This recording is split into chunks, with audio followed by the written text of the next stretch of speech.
O juiz federal Sérgio Moro vai começar a trabalhar na transição do Ministério da Justiça a partir da semana que vem, em Brasília. Petistas criticaram nesta quinta-feira a ida do magistrado para a esplanada, sob o governo de Jair Bolsonaro. Segundo caciques da sigla, a aceitação do convite reforça a visão de que o juiz federal atuou de forma parcial durante a Operação Lava Jato e também no processo no qual Lula foi condenado por corrupção passiva e lavagem de dinheiro. Quem se manifestou a respeito? Vamos lá aos nomes, Vini. Bom dia. Bom dia, Edgar. Quase toda a cúpula petista aí, né? A gente já falava isso ontem, né, Edgar, de que o PT e a esquerda iria se utilizar, sim, dessa narrativa aí, dessa desconfiança das decisões do juiz Sérgio Moro no passado, acusando ele de parcialidade, agora muito mais com essa aceitação aí ao Ministério da Justiça. O PT em si divulgou uma nota oficial com o título "Cai a Máscara de Sérgio Moro", dizendo que ele sempre foi um juiz parcial, sempre agiu com intenções políticas, e isso fica agora evidenciado aos olhos do Brasil e do mundo. Olha, uma das maiores vítimas aí do juiz Sérgio Moro, o ex-presidente Lula, apenas se manifestou, Edgar, divulgando uma capa, a capa do Estadão de 2 anos atrás, onde Sérgio Moro dizia o seguinte: jamais entraria para a política, né? Foi uma entrevista que ele deu aí para o estado de São Paulo e que o ex-presidente Lula, não ele em si, porque ele está preso, né? Mas a equipe dele acabou aí compartilhando pelo Twitter. A ex-presidente Dilma também acabou escrevendo algumas coisas, Edgar. Ela enumerou, na verdade, algumas dessas decisões. Vamos falar, passa para mim, Brunão, isso.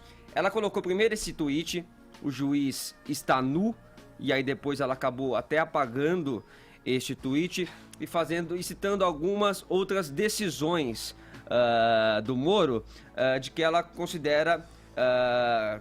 considerou ilegais durante todo esse processo. Então, a gravação dela com o Lula, que acabou alimentando o impeachment, a condenação, segundo ela, sem provas do ex-presidente, e também o vazamento da delação do Palocci dias antes do primeiro turno. E aí ela terminou dizendo o seguinte: agora o juiz Moro anuncia que largará a magistratura para ser ministro do governo que viabilizou a eleição com suas decisões, e termina dizendo: o rei está nu. Agora sim, o ex-prefeito de São Paulo, Fernando Haddad, que concorreu aí contra o Bolsonaro nessa eleição, também se manifestou dizendo que se o conceito de democracia já escapa na nossa elite, muito mais o conceito de república.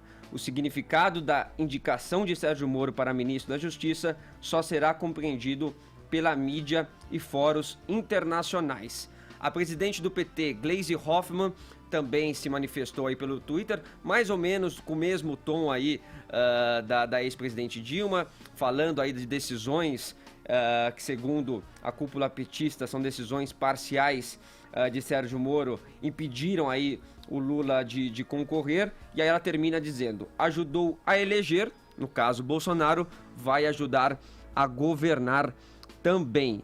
E aí nós temos também algumas outras declarações. Temos do Paulo Pimenta, que foi aí do Lindbergh Farias, que concorreu ao Senado, ex-senador, acabou perdendo lá no Rio de Janeiro, dizendo que poucas coisas podem ser mais descaradas do que isso.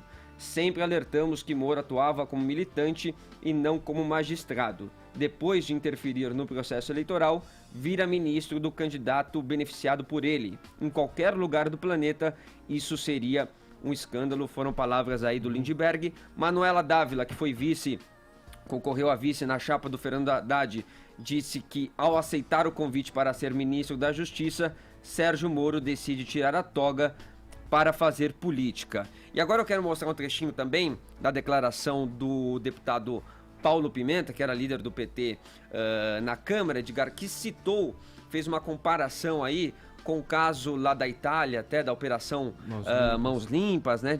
Dizendo que se na Itália um juiz da Operação Mãos Limpas tivesse aceitado ser ministro do Berlusconi, eles tinham ido todos para a cadeia, e que agora entende o desespero do Sérgio Moro quando foi concedido aí o habeas corpus para o presidente Lula. Vamos ver ele falando isso.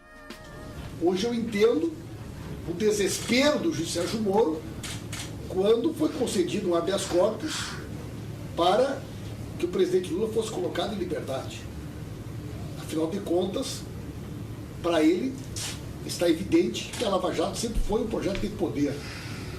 Para que esse projeto de poder pudesse se realizar, era fundamental que o Lula não pudesse ser candidato. Bom, do outro lado, o Bolsonaro, que escolheu aí o Moro para a justiça, respondeu dizendo apenas o seguinte, Edgar: se os petistas estão reclamando, é porque eu fiz a coisa certa. E o atual ministro também da Justiça, o Raul Jungmann, ele disse que já ligou para o Moro, já está tratando aí desse processo de transição, que o Moro vai para Brasília semana que vem, né? Ele que vai ter que agora já se ausentar dos trabalhos aí dele na Operação Lava Jato. Daqui a pouco a gente vai falar sobre a juíza que vai substituí-lo aí nessa operação. E o Jungmann disse que nessa ligação para o Moro, disse que ele vai ser aí um ganho para o Executivo. Vamos ver.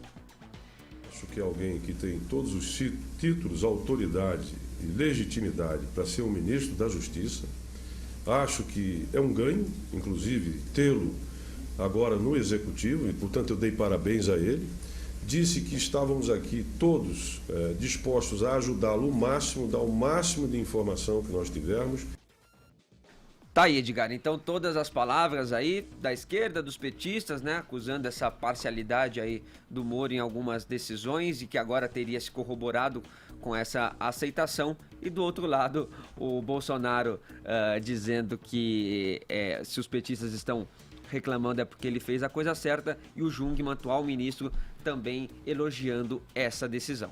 Legal, Vini, quero ouvir você, Caio Coppola, falando a respeito, né, do que o Vini trouxe pra gente. É uma narrativa que ontem, quando o Augusto esteve por aqui, já falávamos que poderia incendiar, jogar um querosene nessa narrativa do PT, que na verdade nunca dependeu desse aceite do Moro ou não, né? Porque desde quando o juiz atuava ali, atuou na condenação do Lula, os petistas já alegavam, né, que ele atuava de uma forma parcial. Exatamente. Bom dia, Edgar. Bom dia, ouvinte da PAN.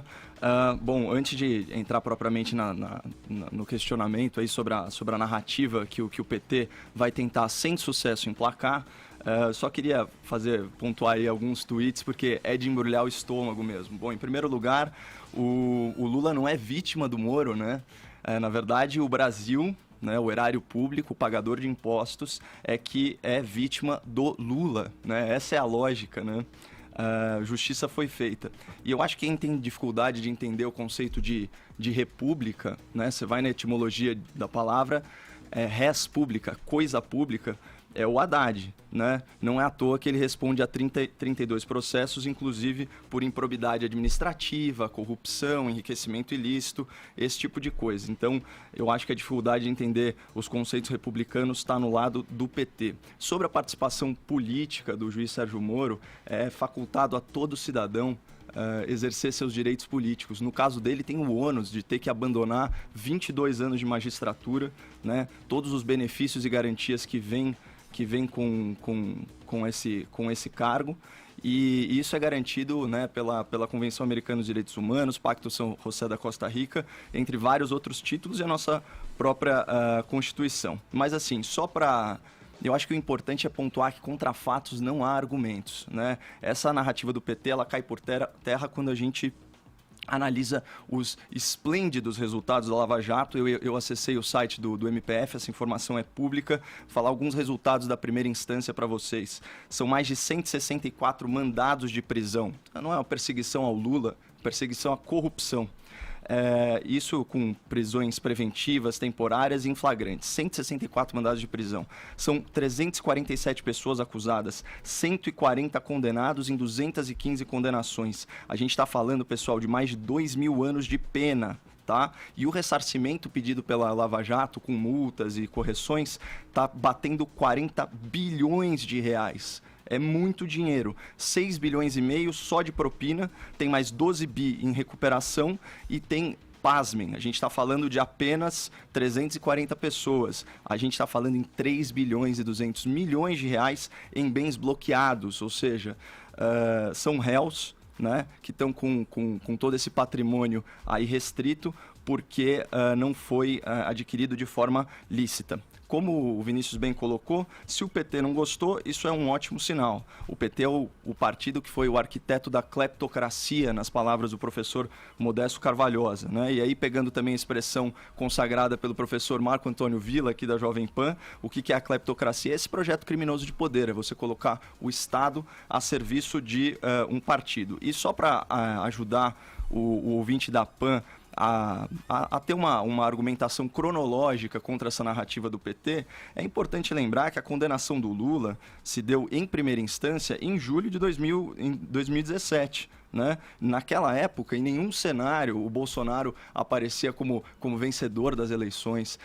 Outro dado nesse sentido é que vários outros presidenciáveis sinalizavam já simpatia pelo Moro. Acho que o Álvaro Dias era o mais explícito nesse sentido. Qualquer um com bom senso, qualquer presidente querendo capital político, faria uma indicação para o Moro nesse sentido. E além da condenação do Moro ter rolado já ano passado, a pena foi aumentada, né? O juiz Sérgio Moro errou. Ele foi leniente com o Lula. A pena dele foi aumentada de 9 para 12 anos no TRF4. Logo depois, habeas corpus negado no STJ e no STF. A gente está falando, pessoal, de 20 juízes naturais, somando o juiz da primeira instância, os desembargadores do TRF4, do STJ e os ministros. A maioria deles, né, são concursados, mas a maioria deles foi apontado durante o governo lulopetista. Então, assim, contra fatos não há argumentos. Isso do PT é uma grande teoria da conspiração que teria que envolver muito planejamento entre Moro, Bolsonaro, imprensa, justiça e, finalmente, a opinião pública, né? Tem que combinar com os russos, afinal de contas, né? Então, isso é o seguinte, Edgar, para fechar... Um grande exercício de adivinhação, exatamente, né, exatamente. Para fechar, isso é o bom e velho vitimismo da esquerda, aliado a uma falta de autocrítica patológica, né? Ou seja, o PT não está sendo processado porque é corrupto. Ele não foi punido nas urnas por causa da recessão, inflação e desemprego recordes no governo Dilma. Não. É perseguição. Bom, recado ao PT. Não é perseguição, é justiça. Ô Edgar, deixa eu só fazer uma correção, porque agora com esse negócio de fusão de ministério, a gente acaba também se confundindo, né? O Raul Jungmann é ministro atual da Segurança Pública. Sim. E não da Justiça, mas agora o Bolsonaro vai unir esses dois ministérios aí e deu nas mãos agora do Sérgio Moro.